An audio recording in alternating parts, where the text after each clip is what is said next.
Welcome back student. स्वागत है आप सभी का हमारे यूट्यूब चैनल पर।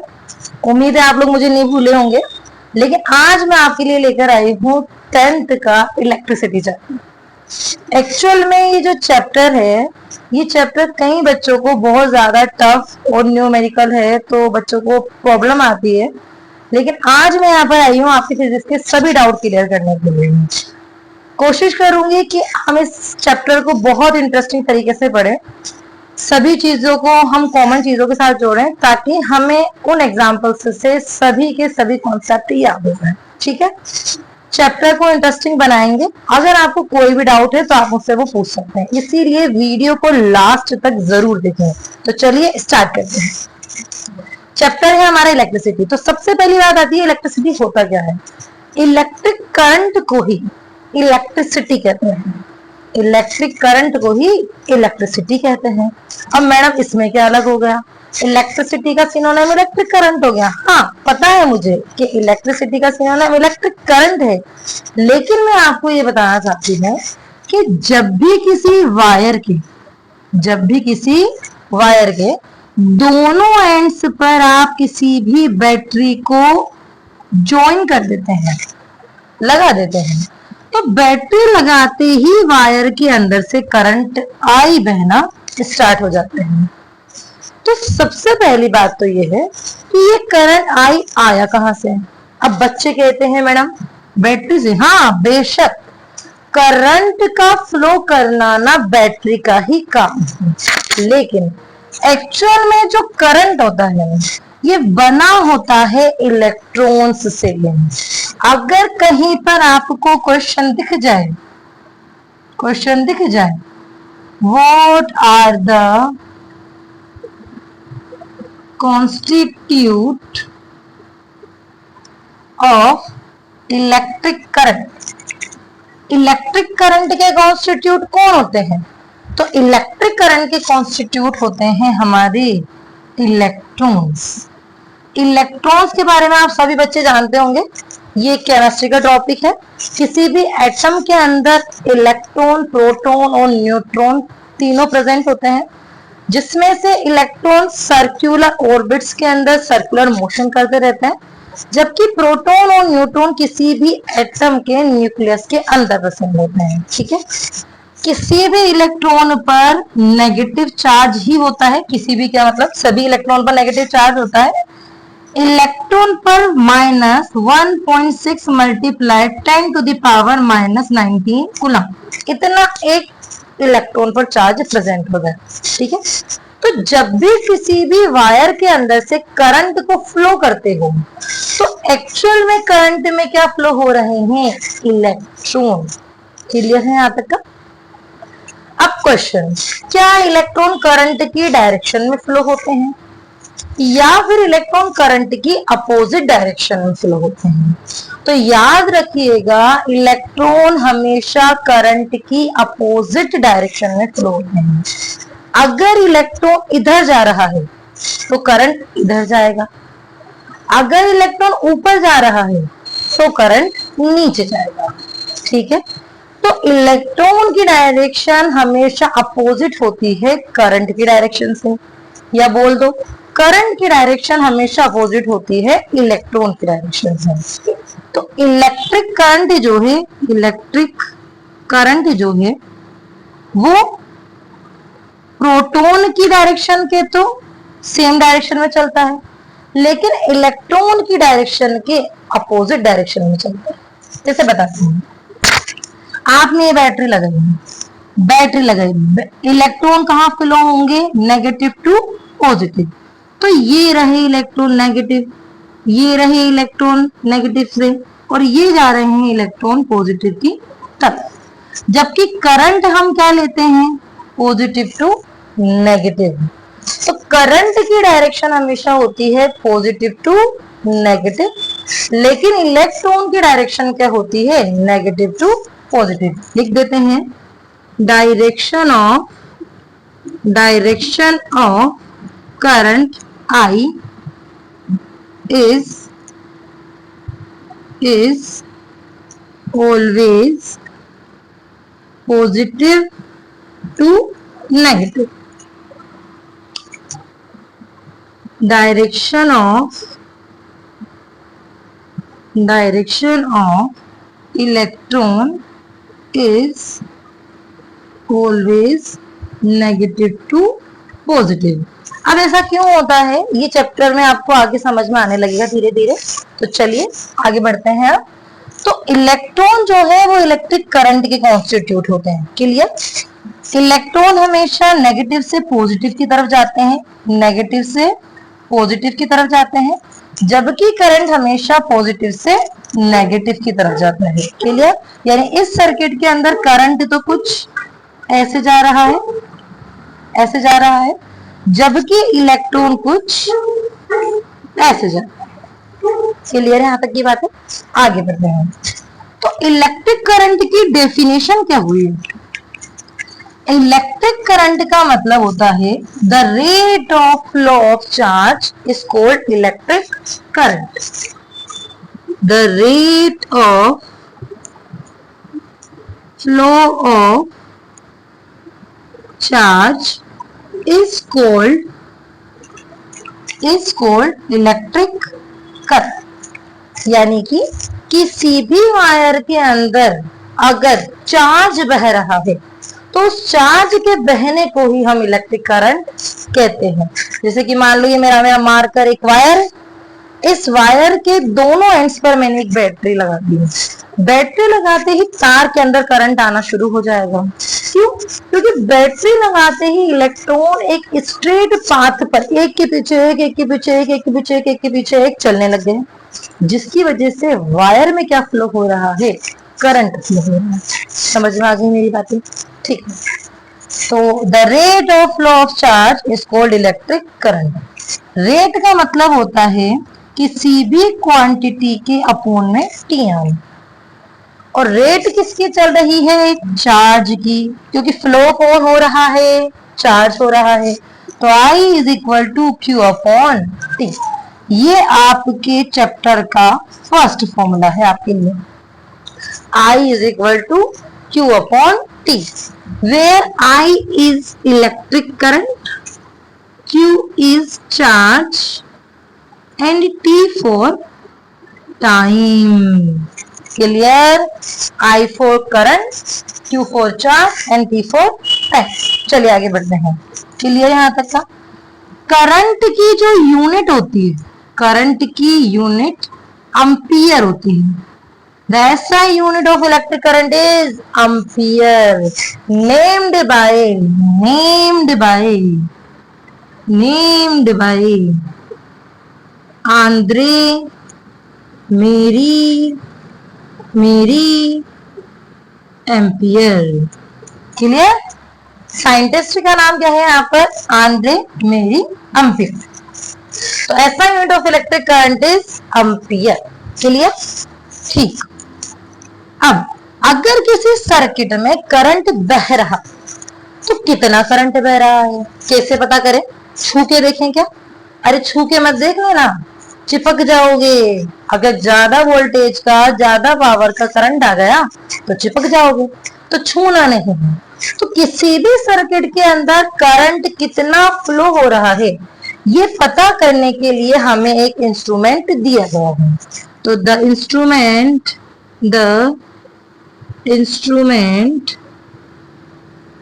which is used to measure electric current in a circuit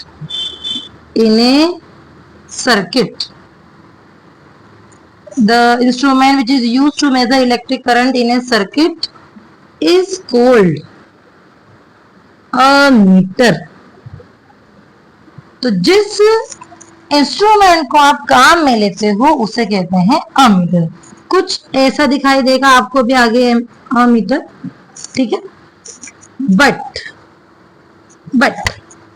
ammeter is always connected in series. Ammeter को हमेशा सीरीज में जोड़ा जाता है। सीरीज का मतलब क्या है, देखो इधर, जैसे कि ये एक रेसिस्टर है, धीरे धीरे समझ में आने लगे आपको क्या है। और यहाँ पर मैंने एक बैटरी लगा दी, ये बैटरी लगा दी मैंने, यहाँ पर प्लग की लगा दी, ठीक है।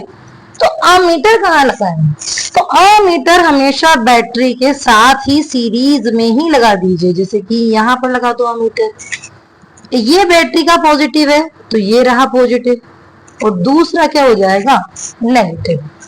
तो इलेक्ट्रिक करंट है, the rate of flow of charge is called electric current. The SI unit of electric current is ampere. Where is ampere, ये। And the instrument which is used to measure electric current in a circuit is called ammeter. Ammeter is always connected in series, ठीक है। तो ampere तो ठीक है, लेकिन ammeter और series ये दोनों वर्ड्स ही बोर्ड के अंदर फिलअप्स बन के आते हैं, ठीक है। तो मैंने इन्हें हाईलाइट कर दिया यहाँ पर। आई थिंक करंट समझ में आ गया, ठीक है। नेक्स्ट जो टर्म है हमारी, वो है हमारा इलेक्ट्रिक सर्किट। अब इलेक्ट्रिक सर्किट क्या होता है, अगर किसी भी पाथ जो कि बंद है, किसी भी पाथ को ले हम जो कि बंद है, जैसे कि ये, अगर किसी भी पाथ को लें जो कि बंद है और उस पाथ में अगर करंट बह रहा है, तो ऐसे पाथ को ही सर्किट कहते हैं। अगर किसी पाथ को ले लें, ये ले लिया पाथ जो कि बिल्कुल क्लोज्ड है, बंद है, तो उस पाथ में अगर करंट को दौड़ा दोगे, उस पाथ में अगर करंट को दौड़ा दोगे, बहा दोगे, फ्लो कर दोगे, तो ऐसे पाथ को ही, क्लोज्ड पाथ को ही क्या कहते हैं, इलेक्ट्रिक सर्किट। तो डेफिनेशन क्या बनेगी,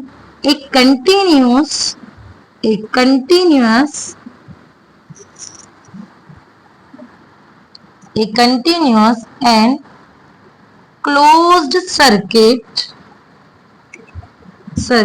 of electric current is called electric circuit।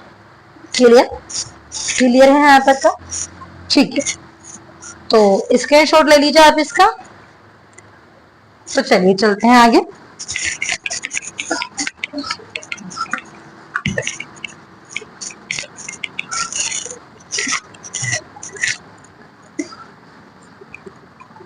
ठीक है, अब आगे बढ़ते हैं इसमें हम। नेक्स्ट जो टर्म है, टॉपिक है, वो है क्वांटाइजेशन ऑफ चार्ज।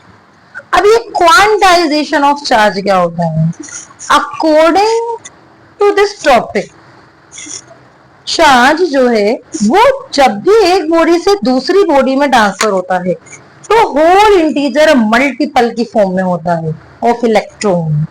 क्या बोल दिया ये मैंने, कुछ समझ में ही नहीं आया। होल इंटीजर मल्टीपल क्या होता है, मैथ मुझे समझ में ही नहीं आती है। तो चलिए दिखाते हैं। जैसे मान लो आप, ये एक बॉडी ए है और ये दूसरी बॉडी बी है, ऐसे बॉडी तक ना लगातार इलेक्ट्रॉन ट्रांसफर हो रहे हैं।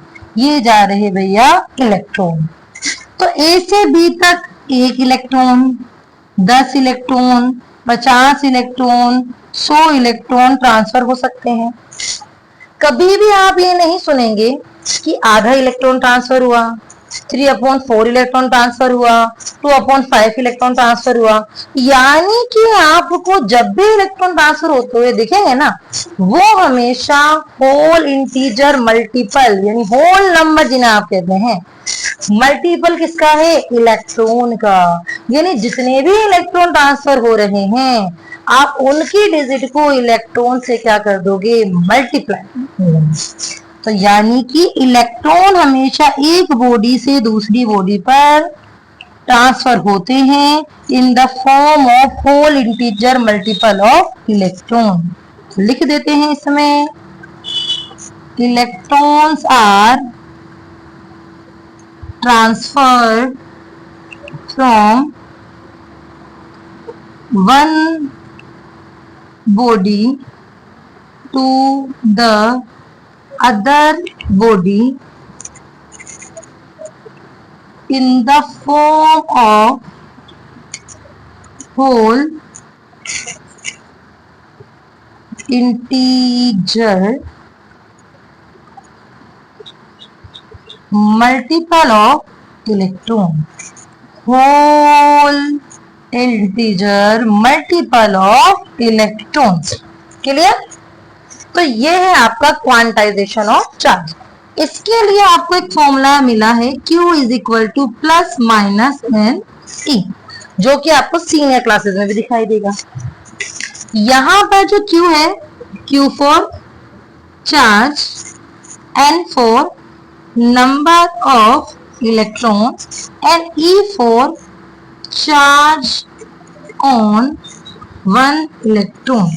अब एक इलेक्ट्रॉन पर कितना चार्ज होता है, तो -1.6 मल्टीप्लाई 10⁻⁻19 कूलम। लेकिन न्यूमेरिकल करते वक्त हम माइनस साइन को नहीं लेंगे।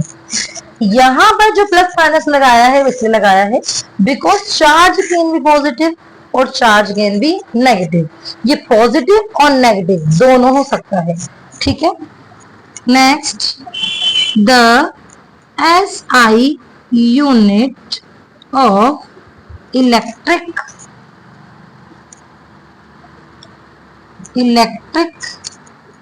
charge is coulomb. कूलाम, अरे नमूनो कूलाम्ब नहीं, कूलाम।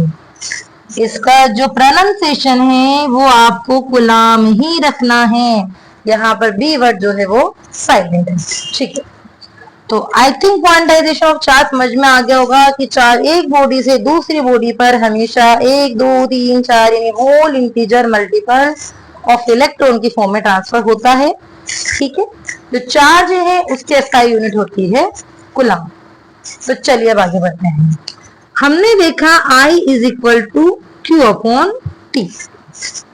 I जो है यहाँ पर करंट है, Q चार्ज है और T यहाँ पर क्या है, टाइम है। चलिए अब यहां से हम 1 एम्पियर की डेफिनेशन बनाते हैं।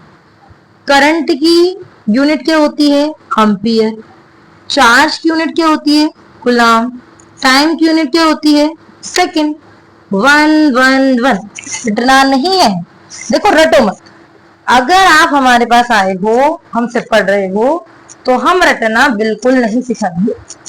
आप समझिए ताकि आपको आगे की क्लासेस में भी कोई प्रॉब्लम नहीं आएगी, क्योंकि रटोगे तो लैंग्वेज तो फिर हर टीचर की अलग अलग हो जाती है। तो चलो 1 एम्पियर की डेफिनेशन बनाते हैं। क्या कह रहा है ये, अगर किसी तार से अगर किसी तार से 1 सेकंड में 1 कूलम चार्ज बह रहा है। अगर किसी तार से 1 सेकंड में 1 कूलम चार्ज बह रहा है तो बहने वाला करंट कितना होगा, 1 ampere. If 1 coulomb charge is passed through a electric wire और a conductor per second, then the amount of current is 1 ampere।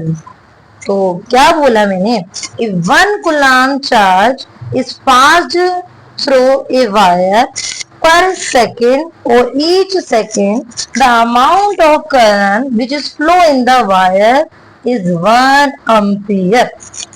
तो यहां से आपको 1 एम्पियर की डेफिनेशन मिल जाए। अगर आप नोट्स बनाना चाहते हैं तो मैं आपको यही एडवाइस करूंगी कि आप पढ़ के खुद के नोट्स बनाएंगे। ठीक है, 1 ampere is equal to 1 coulomb upon 1 second. तो मैं लिख देती हूं, if 1 coulomb charge is passed through a wire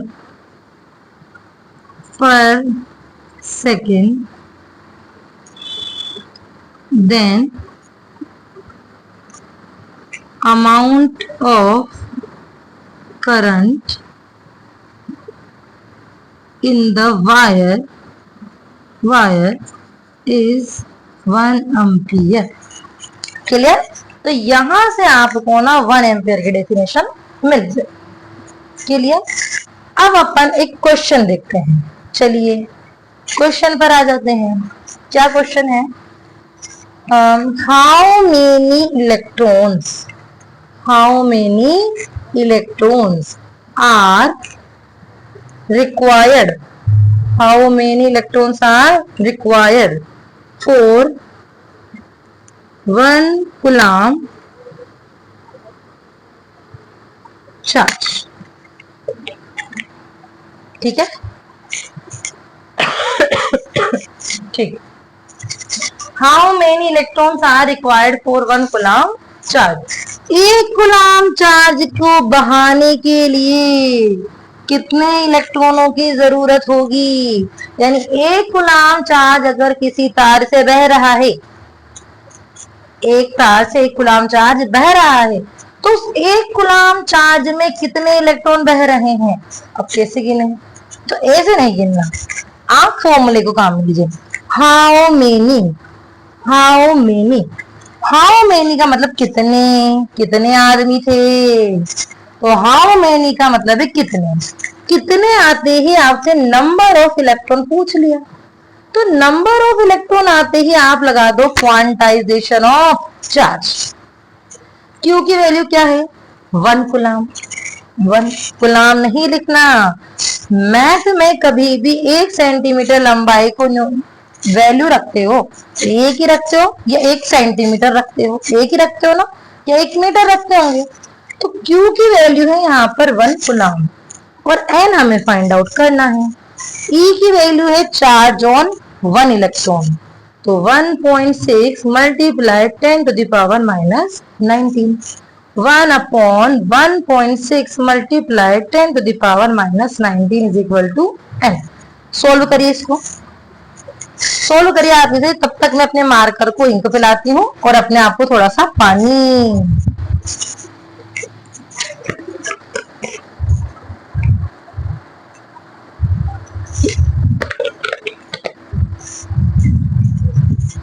ठीक है, तो हो गया होगा अभी तक। आपने जब इसको सोल्व किया होगा तो आपका आंसर होगा 0.625 मल्टीप्लाई 10 to the power 19। इतने इलेक्ट्रॉन वायर के अंदर बह रहे हैं। आप इसको ऐसे भी लिख सकते हैं 6.25 मल्टीप्लाई 10 to the power 18।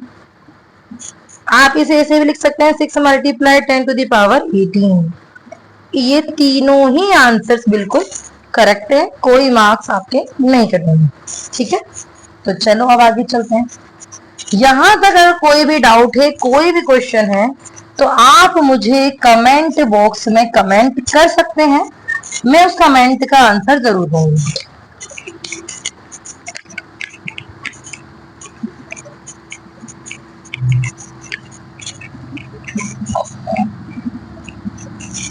ठीक है, चलिए अब आगे चलते हैं।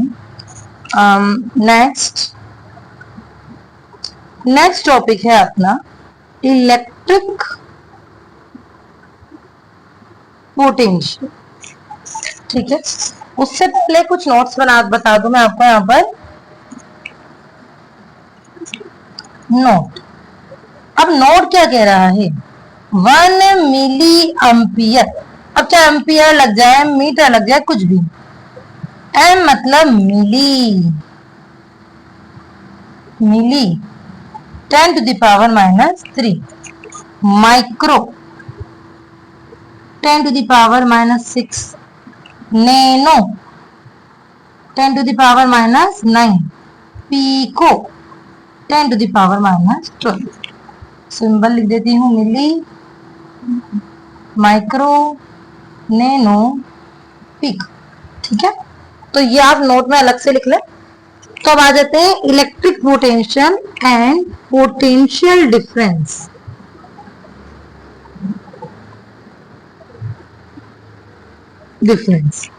अब इलेक्ट्रिक पोटेंशियल और पोटेंशियल डिफरेंस क्या होता है?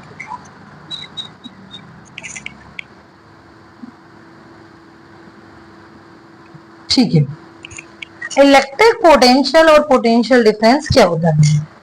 जैसे मान लो ये कोई भी चार्ज है पॉजिटिव चार्ज है।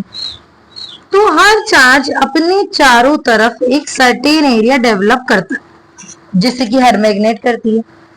अगर किसी भी मैग्नेट को लिया जाए तो मैग्नेट भी अपने चारों तरफ एक फील्ड बनाती है, जिसे मैग्नेटिक फील्ड कहते हैं। वैसे ही चार्ज भी अपने चारों तरफ एक फील्ड प्रोड्यूस करता है, जिसे हम इलेक्ट्रिक फील्ड कहते हैं। इलेक्ट्रिक फील्ड कहते हैं। अब आप किसी भी Q नोट, Q0 नहीं, Q नोट, जीरो का मतलब है इस चार्ज की वैल्यू अप्रोक्स जीरो के बराबर है, यानी इसके कंपैरिजन में नेग्लिजिबल है। ठीक है, इस चार्ज को आप इनफाइनाइट से, अनंत से, इस चार्ज की इलेक्ट्रिक फील्ड के किसी पॉइंट ए तक लेकर आते हो। मैंने यहाँ लिया, आप यहाँ यहाँ यहाँ यहाँ जहां आपकी मर्जी कहीं भी ले सकते हो। ठीक है, तो इस चार्ज को आप इनफाइनाइट से इस चार्ज के इलेक्ट्रिक फील्ड के किसी पॉइंट तक लेकर आ रहे हैं। अब पहले तो ये बताइए, ये पॉजिटिव है, ये भी पॉजिटिव है, अट्रैक्शन और रिपल्शन, रिपल्शन। तो ये दोनों चार्ज एक दूसरे को रिपेल करेंगे। फिर भी आपको खुजली है, क्या खुजली है? आप इसे लेकर आना चाहते हैं इनफाइनाइट से यहां तक, तो आपको करना पड़ेगा भैया वर्क, W वर्क करना पड़ेगा आपको। तो इस चार्ज को इनफाइनाइट से इलेक्ट्रिक फील्ड के इस पॉइंट तक लाने में जितना भी वर्क डन होगा, वो वर्क इस पॉइंट पर इलेक्ट्रिक पोटेंशियल को ही डिफाइन करेगा। क्या बोला मैंने? कि अगर किसी चार्ज के इलेक्ट्रिक फील्ड के किसी एक पॉइंट तक किसी भी यूनिट चार्ज को इनफाइनाइट से इस पॉइंट तक लाया जाएगा, तो जो भी काम करना पड़ेगा वो काम ही इस पॉइंट पर क्या कहलाएगा? Electric potential. The amount of work which is needed to move, the amount of work which is needed to move a unit charge from reference point to a specific point is called electric potential. Clear? तो जितना भी काम करना पड़ेगा भैया, काम तो करना पड़ेगा, बिना काम के तो किसी की इज्जत ही नहीं इस दुनिया में। तो जितना भी काम करोगे ना आप, वही काम इस पॉइंट पर क्या कहलाएगा आपके लिए? Electric potential. डिनोशन इसका भी होता है और फॉर्मूला है W/Q, ये इसका फॉर्मूला है। क्लियर?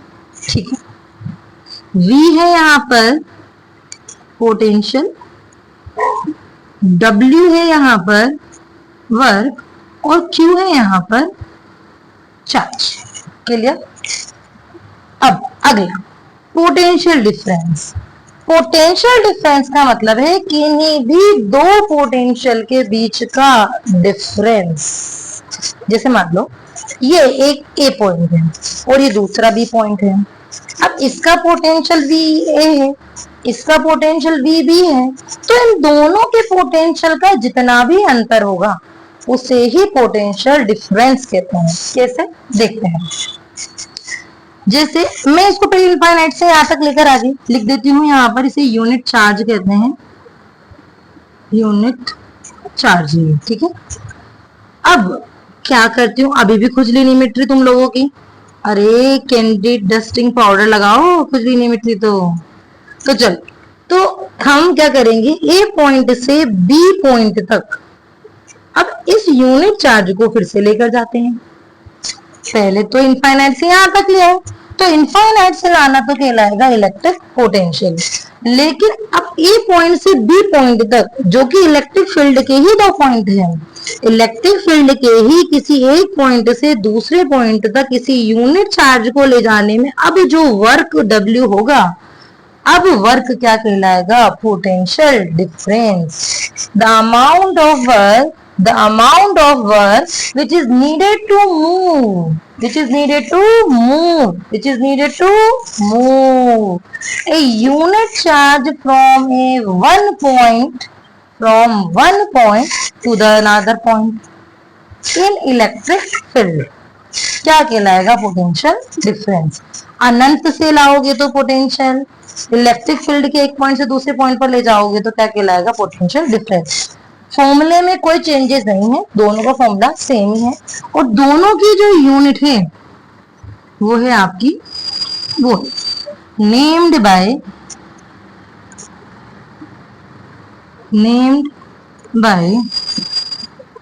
अलेक्जेंड्रो वोल्टा के नाम पर इसका नाम रखा गया है। अब वो इंस्ट्रूमेंट जिससे आप इसे मेजर करते हो, the instrument which is use to measure electric potential difference, वो क्या कहलाता है, वोल्ट मीटर। करंट के लिए मीटर, वोल्टेज के लिए वोल्ट मीटर। ठीक है, वोल्ट मीटर कुछ ऐसा दिखेगा ये आपको भी, नेगेटिव। ठीक है, वोल्ट मीटर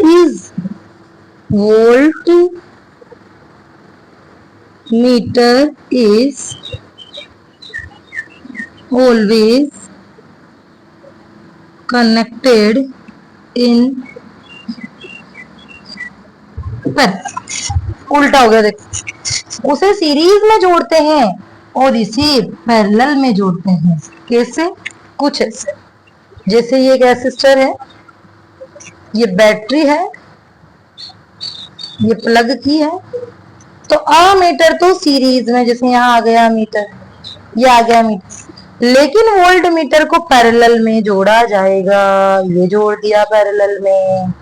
एक्चुअल में सीरीज और पैरेलल ना आपको धीरे धीरे समझ में आएगी, जब आप कॉम्बिनेशन पढ़ोगे तो आपको अच्छे से समझ में आएगी ये बात। ठीक है, तो आज के लिए बस इतना ही।